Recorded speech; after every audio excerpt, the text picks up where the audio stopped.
मैं कोई अर्थशास्त्री नहीं हूँ और ना अर्थशास्त्री की तरह बोलूँगा।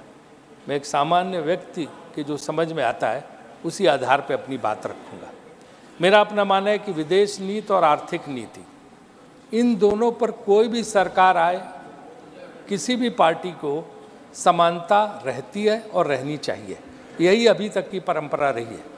अगर 1991 में नरसिम्हा राव सरकार ने आर्थिक सुधार लागू किए थे, तो उसके बाद चाहे देवगौड़ा जी की सरकार हो, चाहे गुजराल साहब की सरकार हो, चाहे वाजपेयी जी की सरकार हो, अटल जी की, उन्होंने उसको पालन किया था। एक बार मैं पत्रकार के रूप में नरसिम्हा राव जी के साथ जो है स्पेन गया था और वो प्रधानमंत्री थे, उनकी प्रेस कॉन्फ्रेंस थी, तो वहाँ पत्रकारों ने ये प्रश्न उठाया कि आप तो आर्थिक सुधार लागू कर रहे हैं, आप सबको बता रहे हैं कि आप इंडिया में ये चेंजेस कर रहे हैं, रिफॉर्म्स ला रहे हैं, लेकिन कल आपकी सरकार नहीं रहेगी तो क्या होगा? तो उन्होंने बड़ा फेमस सेंटेंस वहाँ बोला था, the process of economic reforms is irreversible.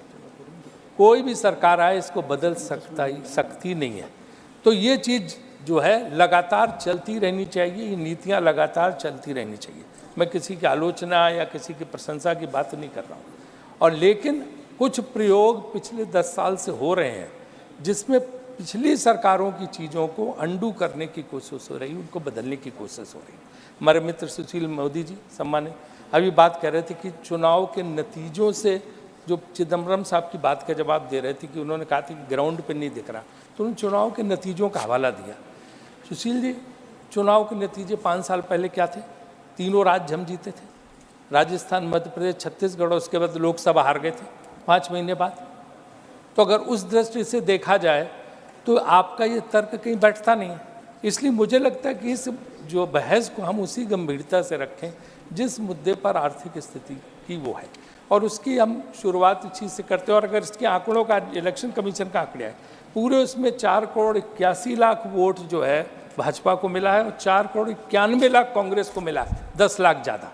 तो हम इसको अगर उस तरह से गणना करके देखेंगे तो फिर ये बात कहीं रही नहीं जाएगी कि, तो इसलिए जो है हम समझते हैं कि चेयरमैन साहब ने बहुत मतलब गंभीरता से इस विषय पे डिस्कशन के लिए रखा है, तो हम उसी पे जाते हैं।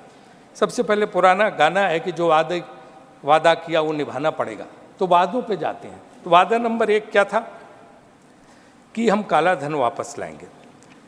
वापस तो आया नहीं, उल्टे जो मॉर्गन स्टैनली की रिपोर्ट है जिसको कोट किया था सुधांशु जी ने, 6 लाख उद्यमी जिनको एंटरप्रेन्योर बोलते हैं विदेश चले गए। यहाँ की 2 लाख ने तो नागरिकता सरेंडर कर दी भारत की। और उद्यमी जब जाता है तो सोचो कि वो लाखों लोगों का जो है, वो लाखों लोगों का के रोजगार को जो है छोड़ के जाता जो भारत में मिलना था। वहाँ जाके उद्योग लगा रहे हैं, बाहर के लोगों को रोजगार मिल रहा है, और उसके अलावा जो है यहीं से पैसा जा रहा है। तो उल्टे जो पैसा 4 लाख करोड़ आना था, 10 से 15 लाख करोड़ के करीब पैसा बाहर जा चुका है देश का। ये गंभीर विषय है, इस पे मुझे लगता है वित्त मंत्री जी को सोचना चाहिए कितनी भारी संख्या में उद्यमी या एंटरप्रेन्योर्स देश छोड़ के क्यों जा रहे हैं, वो बाहर क्यों बस रहे हैं। तो ये उनको सोचने की बात है कि वो क्यों ऐसा हो रहा है। और ऐसा नहीं कि देशभक्त नहीं थे, देशभक्त थे। मॉर्गन स्टैनली के रुचि शर्मा ने 2016 में फिक्की की स्पीच में कहा था, 2016 में वार्निंग दी थी, तब मुश्किल से जो है 50,000 लोग गए थे कि क्यों भारतीय बिजनेसमैन, भारतीय इंडस्ट्रियलिस्ट या एंटरप्रेन्योर्स देश छोड़ के क्यों जा रहे हैं, उनको रोको। तो ये चीज़ देखने की है कि क्या ये सरकारी एजेंसियों के ज़रूरत से ज़्यादा दबाव की वजह से जा रहे हैं या क्या वजह है, उनके साथ अन्याय हो रहे हैं, इसको समझने की आवश्यकता है। दूसरा वादा था 50 रुपये लीटर पेट्रोल, 40 रुपये डीजल, हमारी सरकार आएगी। आप कह रहे हो कम हो गया, मुझे तो कहीं कम नहीं दिखाई दे रहा। अब आप गणना बता रहे हो कि इस राज्य में 96 का, वहाँ 106 का, 50 और 40 रुपये का तो नहीं है जो पहले था कि 50 और 40 रुपये में बिकेगा डीजल पेट्रोल। वो वादा तो पूरी तरह गलत साबित हुआ। और ये तब मैं तो योजना मंत्री था, जो है ब्रेंट क्रूड की रिपोर्ट रोज आती थी। हमारे ज़माने में $115, $120 का जो है तेल मिलता था, क्रूड ऑयल, और उसके बाद जो है हाँ हम 60 रुपये पे देते थे। लेकिन यहाँ पे तो बहुत सस्ता, यहाँ तक कि एक वक्त $22 पे पहुँच गया था इस सरकार में, और अभी भी 40, 50, 60 के अल्ले पल्ले रहता है, 80 के अल्ले पल्ले रहता है, पहले से बहुत कम है। फिर भी ये दाम क्यों बढ़ रहे हैं? तो इसको जो है हमें देखना चाहिए कि हम क्यों 100 के पार चला गया पेट्रोल और डीजल भी उसी के करीब करीब पहुंचा। इसका आप जानते हैं कि सबसे ज़्यादा असर ट्रांसपोर्ट पर पड़ता है, और जब ट्रांसपोर्ट महंगा होता है, माने कि माल ढुलाई, तो हर चीज़ की कीमत बढ़ जाती है, और ये जनरल महंगाई को बढ़ाने में सबसे गजब इसका मतलब प्रभाव पड़ता है। और ये आप कहें कि चुनाव के पहले कम कर दो, चुनाव खत्म होते फिर बढ़ जाता, तो ये चुनाव से लिंक नहीं करना चाहिए। मुझे लगता है पेट्रोल डीजल के दाम जो हैं या क्रूड ऑयल के दाम के हिसाब से उसका फ़ायदा जनता को देना चाहिए। तीसरा वादा था कि 2022 तक हर किसी को पक्का मकान। क्या हुआ पक्का मकान हर किसी का? तीसरा वादा पूरा हुआ, और ये वादा तो लाल किले से दिया गया था, आज तक कोई पक्का मकान नहीं बना। चौथा वादा था डॉलर के मुकाबले रुपया।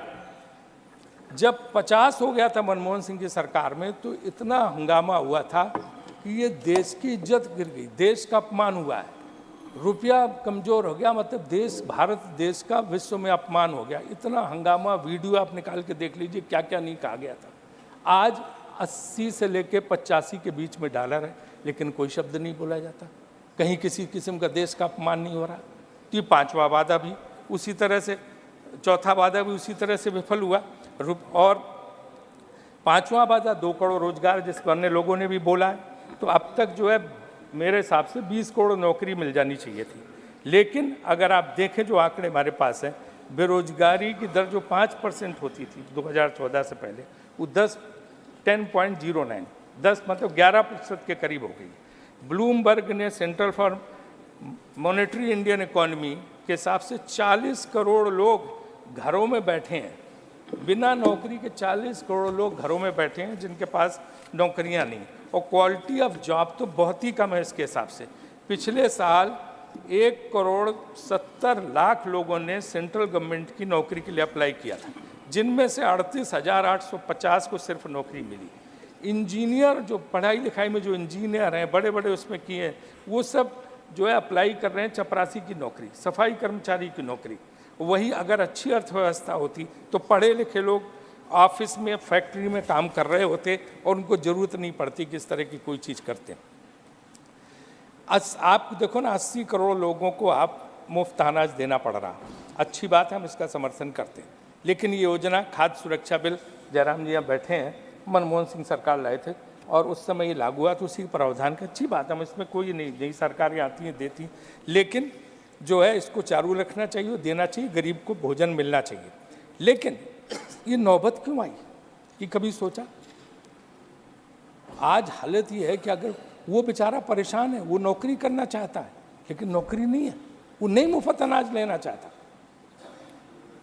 वो अपमान के साथ नहीं जीना चाहता, लेकिन हम नौकरी नहीं दे पा रहे, हम रोजगार नहीं दे पा रहे, हम कुछ नहीं कर पा रहे, तो घर में बैठा मजबूरी में। आपने देखा कोरोना के वक्त लाखों लोग पैदल 800-800 किलोमीटर चल के गए, क्योंकि 4 घंटे का नोटिस दिया गया। अगर 2, 4, 5, 10 दिन का नोटिस होता, लोग ट्रेन से पहुंच जाते कैसे? और वो लौट के आए नहीं, कभी कोशिश नहीं कि उनको वापस ले आ जाए, वो गांव में बैठे। तो ये जो है हम देते हैं, अच्छी बात है, लेकिन हमें कम से कम उनको काम देना चाहिए।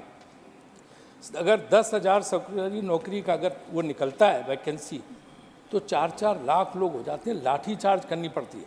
पुलिस में भर्ती का देख लीजिए, टीचर्स की भर्ती का देख लीजिए, कैसे लोग जो है लाठी चार्ज का सामना करना पड़ता है। तो ये चीज़ नहीं होनी चाहिए, और इस तरह के हमें रोजगार के अवसर पैदा करने चाहिए कि नौबत ना आए। छठा, महंगाई का सब ने बोला, डायरेक्ट ने भी बोला, सारे लोगों ने यहाँ पे बोला।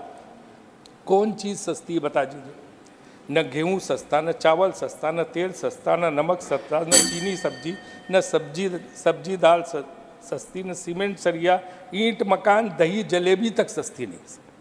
तो क्या स्थिति है जब कुछ सस्ता नहीं है, रेल का किराया तक बढ़ रहा? तो जो महंगाई दर है इसको काबू करने की आवश्यकता है, क्योंकि महंगाई जो है बहुत ज़बरदस्त बढ़ती चली जा रही। जो वादा था उसके मुकाबले महंगाई दर नहीं है। 7वां वादा स्वच्छ भारत था, बहुत अच्छी बात, हम सब लोग खुश रहे। 1-2 साल तो अच्छा चला, कई मंत्रियों ने झाड़ू लगाई, सड़कें साफ की, इधर किया उधर किया, खूब फोटो छपे, गांधी जी का चश्मा लगा के जगह जगह होर्डिंग पोस्टर लगे। आज कोई सफाई पे बात ही नहीं हो रही, जगह जगह कूड़े के ढेर हैं, जगह जगह पिए, और टॉयलेट एक प्रेम कथा। इस तरह से फिल्म, जब भी कोई काम शुरू होता है सरकार में, पहले बॉलीवुड से फिल्म बनवा देते हैं, फिर वो फिल्म के जरिए जो है पूरा ही चलता है। और आज टॉयलेट्स की हालत देखो गांव-गांव में, भाजपा के हमारे सांसद बताते हैं, कि किस इस तरह की स्थिति है सर।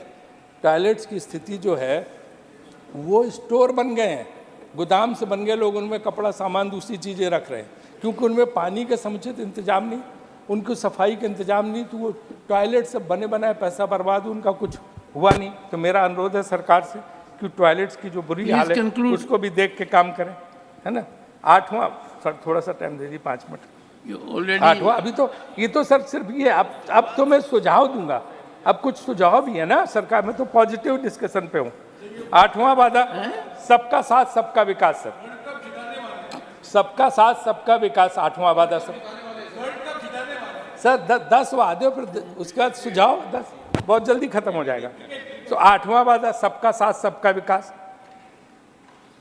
जब मैं योजना मंत्री था तो मोदी जी हमारे माननीय मुख्यमंत्री जी थे और वहाँ पे आते तो उन्होंने बहुत अच्छा एक प्रेजेंटेशन किया था योजना में, जिसमें कैसे राज्यों को बिना भेदभाव के केंद्र सरकार को मदद देनी चाहिए। किसी भी विपक्षी दल नहीं सकते सर प्लीज, किसी सरकार को जो है विपक्षी दलों के साथ भेदभाव नहीं होता। बहुत अच्छा प्रेजेंटेशन था। उसी के बाद फ्लैगशिप स्कीम में सर 20% का मतलब जो 20% का फ्लेक्सिबिलिटी दी गई थी राज्य सरकारों, उन्हीं के सुझाव के आधार पर। लेकिन आज हम देखना जो विपक्ष की सरकार है उनको न जीएसटी का पूरा एलोकेशन मिलता है, न अन्य सहायता नहीं मिलती, और उनके साथ तो सबका साथ सबका विकास कैसे होगा? अगर जो इस तरह से भेदभाव होगा तो बड़ा मुश्किल होगा। और यही नहीं, आपको अगर पता हो कि नवा वादा जीडीपी ग्रोथ हमारे ज़माने में 7.03 रही और 9 तक टच की थी, अब 5.25 है। हालांकि 6 का क्लेम कर रहे हैं, लेकिन 5.25 का आंकड़ा हमारे पास है। 10वां वादा है जीएसटी, सरल टैक्स के लिए पूरा, जैसे भारत आजाद हुआ, बस यही आखिरी वादा है। इसका तो और लिस्ट लंबी है, नहीं बोलेंगे, लेकिन इसका जीएसटी सर, जीएसटी आपको पता है कि जैसे भारत आजाद हुआ तो उसी तरह आधी रात में कर प्रणाली कैसी सरल कर प्रणाली है कि पूछो मत। आप व्यापारी से जाके पूछ लीजिए, दुकानदार से पूछ लीजिए, परेशान है जिस तरह का जीएसटी है, जिस तरह से तंग हो रहे हैं इस जीएसटी से। और भाजपा के हमारे लोग ज़्यादा अच्छी तरह जानते हैं, व्यापारी वर्ग काफ़ी इनके साथ रहा, उस सब इनसे रोते हैं आके कि क्या हमारी गति है। ये जीएसटी का सरलीकरण भी होना चाहिए, क्योंकि सर बड़ा जरूरी है। इन्होंने रामायण की चौपाई पढ़ी सुधांशु जी ने, तो उसी सुंदरकांड की हम चौपाई पढ़ते हैं सर। सचु वैद्य गुर 3 जब, और प्रिय बोले भयास। आपका सेक्रेटरी, आपका डॉक्टर और आपका गुरु अगर डर के मारे आपके सामने आपकी तारीफ कर रहा, तो राज धर्म और दे, तो राज धर्म और दे 3 का होत बेगही नाश। इनकी चौपाई के जवाब में तुलसीदास जी की चौपाई है। अब सर सुझाव राजीव जी, ये बात लागू कहाँ कर रहे हो? ये बात किसके बारे में कह रहे हो? समझने की है, ये बात समझने की है। और श्री कार्तिकेय शर्मा सर, मेरा रह गया सुझाव तो रह गए। एक तो शेयर मार्केट से सर सारी खुशी नहीं होती है, शेयर मार्केट में जो भी हो, लेकिन पैसे का विकेंद्रीकरण होना चाहिए। कुछ लोगों के पास सिमट के नहीं रखना चाहिए, क्योंकि कहते हैं कि 10% लोगों के पास 77% वेल्थ है, वो नहीं होना चाहिए। पहला सुझाव। दूसरा, निर्यात और आयात के मुकाबले निर्यात ज़्यादा, आयात कम है, तो मेरे ख्याल से इसकी वजह से बैलेंस ऑफ पेमेंट, जो करंट अकाउंट डेफिसिट है, ट्रेड डेफिसिट, इस पर सब पे बहुत फर्क पड़ता है। तो सरकार से वित्त मंत्री से अनुरोध है कि इसका ख्याल रखें कि किसी तरह से हमें निर्यात बढ़ाया जाए और आयात हमारा कम किया जाए। तीसरा, इंफ्रास्ट्रक्चर में गडकरी जी ने बहुत अच्छा प्रयास किया है, काफ़ी अच्छा काम कर रहे हैं, लेकिन जो वर्ल्ड बैंक के हिसाब से अभी $1.5 ट्रिलियन का इंफ्रास्ट्रक्चर और बढ़ाना है। तो मेरा सरकार से सुझाव है कि कोशिश करनी चाहिए।